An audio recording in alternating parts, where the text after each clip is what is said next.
স্বামী থাকতে স্বামীর কদর করুন। একবার অসহায় হয়ে দেখুন, পৃথিবীতে কেউ আপন না। একবার একটু বাবার বাড়িতে গিয়ে দেখুন, একবার একটু অভাবে পড়ে দেখুন। কেউ আসবে না। শুধু স্বামী ছাড়া কেউ আপন না।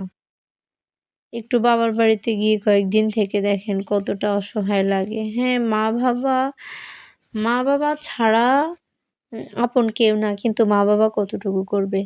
যাদের বাবা কাজ করে, কিছু করে, শুধু তারাই হয়তো একটু হুম আ ভালো থাকবে। কিন্তু যাদের ভাইয়ের বাড়ি তারা তো বুঝে। শখের বেডারে আপন ভাবস না বইন, একটু বিপদে পইড়া দেখ, একটু বল যে আমার না এই বিপদটা হয়েছে, একটু ঠিক করে দেও না। তখন কি বলে দেইখ্যেন। ঘরের স্ত্রীর কাছে কখনো মিথ্যা কথা বলতে যাবেন না। কারণ সে ওইটাই জিজ্ঞাসা করে যেটা সে জানে। সে জেনেই একটু জিজ্ঞাসা করতে আসে যে কতটুকু সত্যি কথা ওকে বলতে পারেন। তাই মিথ্যা বলবেন না। শুধুমাত্র একটু ভুলের জন্য আমার ফেসবুকে পুরা একটা বছর আমি হুদাই ভিডিও ছাড়ছি, বুঝছেন? হুদাই। আমি 22 জন ফলোয়ার নিয়ে পুরো 1 বছর আটকে ছিলাম, কিন্তু আমি ভিডিও দেওয়া অফ করিনি। শুধুমাত্র সামান্য একটু ভুলের কারণে।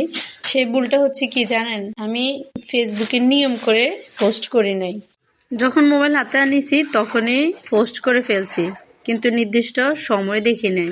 নির্দিষ্ট সময় যদি আমি ফেসবুকে আপলোড করতাম, তখন এখনকার মতো আমার ফলোয়ার শুধু বাড়তো, ভিউও বাড়তো। তাই আমার মতো যারা ভুল করতেছেন, যে যখন সময় পান তখনই ছাড়েন না, নির্দিষ্ট সময় মতো ছাড়বেন, ঠিক আছে? নিয়ম করে ছাড়তে হবে, এবং যখন তখন ছাড়া যাবে না।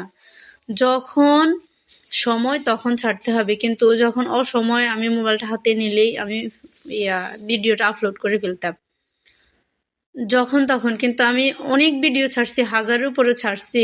এই একটা বছর আমি অনেক কষ্ট করছি, কিন্তু আমার সব কষ্ট বৃথা গেছে শুধু না জেনে। পরে কয়েকটা ভিডিও আমার সামনে আসে, ইউটিউব ঘেটে দেখি কি আমার ভিউ বাড়ে না কেন। আমি তো ভিডিও কোয়ালিটি মোটামুটি খারাপ না, আবার কোয়ালিটিও ভালো করতে হবে সেটাও আমি জানি না, জানতাম না। পরে যখন জানতেছি তখন আলহামদুলিল্লাহ এখন থেকে আমার ভিউজ বাড়তেছে, ফলোয়ারও বাড়তেছে, আলহামদুলিল্লাহ। তবে আপনারা আমার মতো এই ভুল করবেন না, তাই সবাইকে এটা জানা। সবচেয়ে বুদ্ধিমান সে যে নিজের দোষ খোঁজে, নিজের সমালোচনা যে করতে পারে, সে সর্বাপেক্ষা বুদ্ধিমান। প্রত্যেকটা স্বামীকে ঘিরেই তার স্ত্রীর সকল স্বপ্ন থাকে, কিন্তু কোনো পুরুষের, কোনো স্বামীর, কোনো স্ত্রীকে নিয়ে কোনো স্বপ্ন থাকে না। একটু চিন্তা করে দেখেন আপনার স্বামীর কতটুকু চিন্তা ভাবনা থাকে আপনাকে নিয়ে। আপনাকে ঘিরে কোনো তার স্বপ্ন থাকে? থাকে না।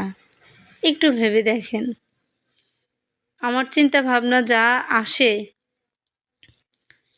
ভবিষ্যতে আমি কি করব, ভবিষ্যতে আমার স্বামীকে নিয়ে তাকে তার এই স্বপ্নটা পূরণ করব, তার মনের এই আশাটা পূর্ণ করব, কিন্তু তার মনে এটা থাকে কখনোই না।